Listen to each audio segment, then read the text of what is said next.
Hi everyone, welcome to History on Trial. This is Dr. Tracey McCarthy, and we are going to be continuing our discussion related to the psychology of identity as it relates to the Igbo people of West Africa and the Iberians, wherever they may be found.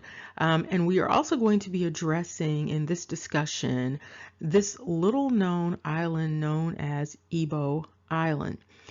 This island, the history of it is shrouded in mystery, and there is really very little information related to this island. And this also looks very similar to the history of the Igbo people, also shrouded in mystery.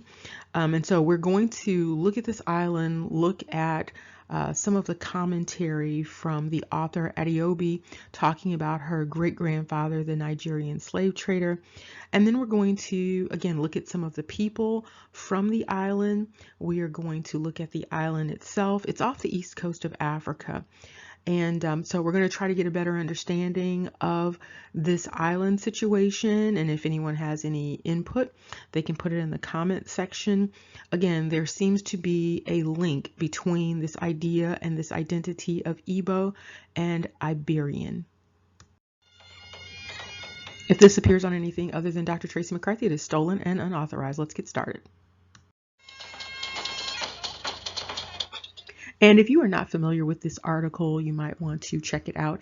It is My Great-Grandfather, the Nigerian Slave Trader by an author, Adeobi. It was written back in 2018. Now, we've discussed this previously in some of our earlier discussions, but we're just going to touch on it again for the purposes of this conversation. This particular article addressed a family history in Nigeria among the Igbo, this was an Igbo family, of slave trading. And she identified her great-grandfather as a renowned slave trader and indicated that her father told her that the great-grandfather dealt in palm produce and human beings. Now, she goes on to identify that her great-grandfather was a slave trader who gained significant power and wealth, prestige, by selling individuals across the Atlantic. So human trafficking was his business. And in another excerpt, Adeobi goes on to talk about this slave trading being part of the society long before the Europeans arrived. She indicates that it was used for punishment for crimes, for payment of debt, and also for prisoners of war. Now, it's unclear whether or not this is all completely accurate. However, this is the narrative. You will often hear this narrative about people being enslaved for punishment for crimes, payment of debts, and being prisoners of war. That is often offered to legitimize what has taken place, because essentially slavery has taken place, generally speaking, as an economic endeavor.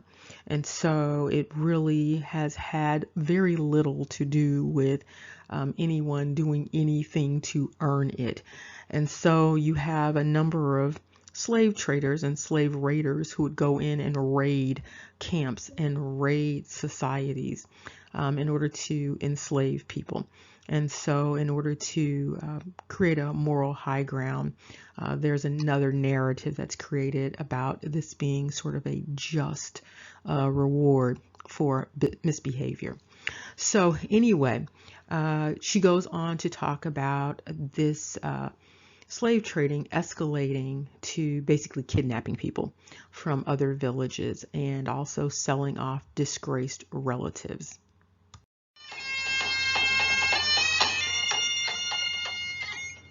And so we have this interesting story coming from this particular writer, identifying herself as Igbo and her great-grandfather as a prolific slave trader. And then we have this island that no one talks about, known as Igbo Island, with the G missing. And so this is consistent with the Igbo, IBO, that was indicated when discussing Iberia. And so you see the people here on this island, and what you see are actual Igbo masks from Igbo, West Africa. And what you see in terms of the people are real people who also have the white paint or the white chalk on the face, very similar to these masks. Two completely different parts of Africa, but a similar tradition going on here. And so a couple of questions come to mind. Are these people descendants of enslaved people who were of Igbo origin? Or are these individuals the victims of Igbo enslavers? And how did this island come to acquire the name Igbo? Again, this entire history of this island is shrouded in quite a bit of mystery, along with the history of the Igbo people on West Africa. And here you can see another depiction of the island. It states a place where time stood still, and you notice the architecture, which looks very similar to the architecture along the coast of the west coast of Africa. And here you see a commentary comparing this particular island to South America. And also you might make note in the corner at the bottom on the right hand side, the little children that are there, and some of the children do have phenotypes that look substantially similar to phenotypes that you see in the Americas. Now, in terms of colonizing this particular island and enslaving people, what you see is a collusion between the Iberian people, the Portuguese, and also the Arab people. Now, it's not clear that these people are actually distinct, and so this collusion may be a natural collusion. It might not be collusion at all. It might just be dealing with self. And so you see 99% of the people of Igbo of this island are of the Muslim faith, but you also see this strong architectural presence of what would be Catholic Portuguese. And here is another picture of some of the children from Igbo Island. One thing that's really interesting about this island is that most of the attention paid to the island centers on commerce and tourism. And so there is very little attention paid to this island outside of it being a resource for other people for tourism. And so there is very little information about the history of the island, about the slave trading history of the island, about the commercial worth of this particular island over time. And so you can see that this is considered a very ancient settlement in Mozambique, and its history is supposed to have dated back to 600 AD. And it's related to Arab merchants setting up a sort of a commercial enterprise in that area. There was significant conflict initially between the Arabs that were there and the Portuguese that eventually came. But again, it's not clear that the Arabs and the Portuguese are distinct people. And in this article from the African Executive, there's a little bit more information about the history of this particular island and how they were colonized, and how it's interesting when colonizers go in, there is this presenting self as do-gooders. And so there will be this idea of improving the land, cultivating the land, settling the land, bringing in all sorts of enterprise and resources that were not there previously. And again, this is to create a dynamic of a moral high ground, as if they are gifting the people with something that they did not have before. So they are assisting them theoretically with developing. And so there's a little bit more information in this article about how that all transpired with this particular island, and how certain families came in and took over the island. This also occurred in some of those other Indian Ocean islands that we've talked about before.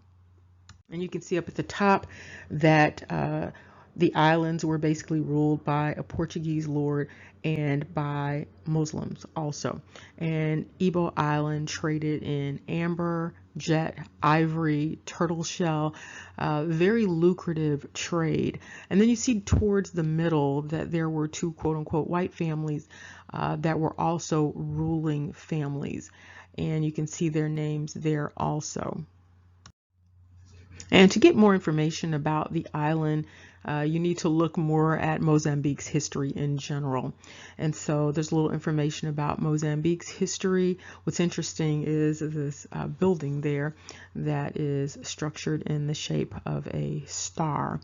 And also you see information about the first written record of Mozambique dating from the 10th century AD.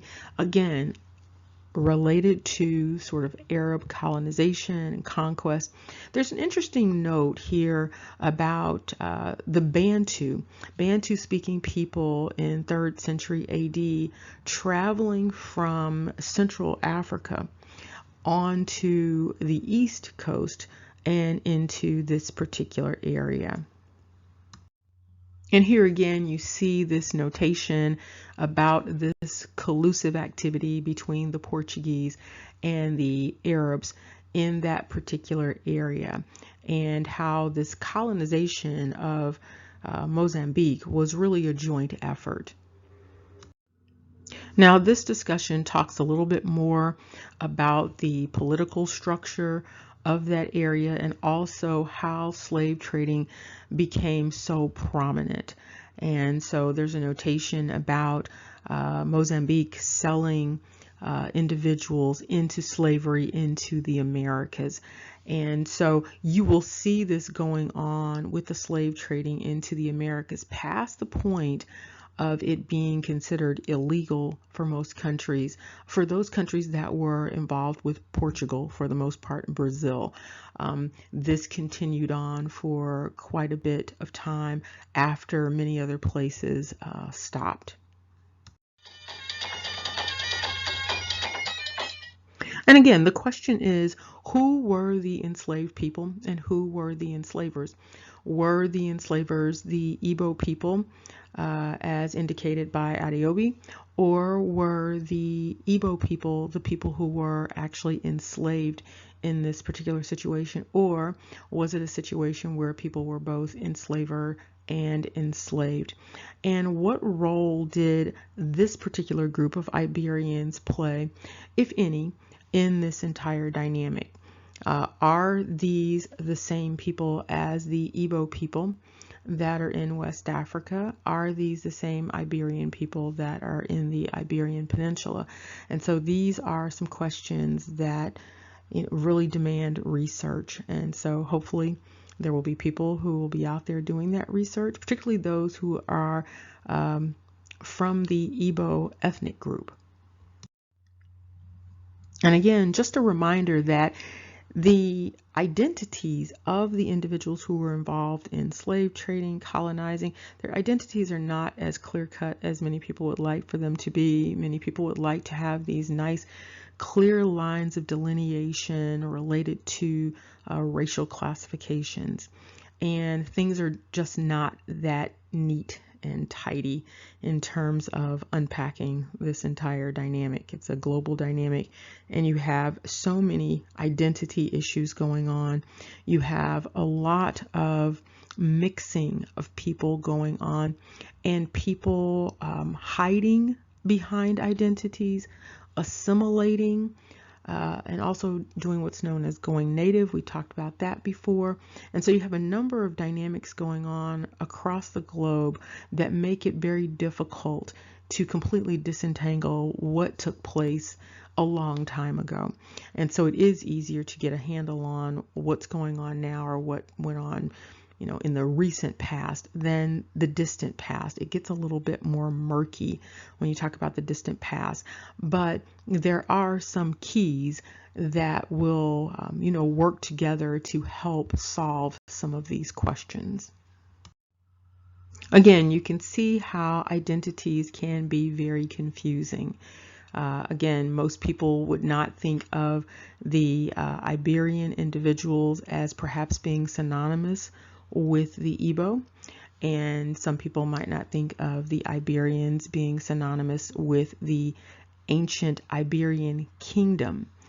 And so you have a lot of identity dynamics going on here that historians have a lot of work to do in terms of disentangling.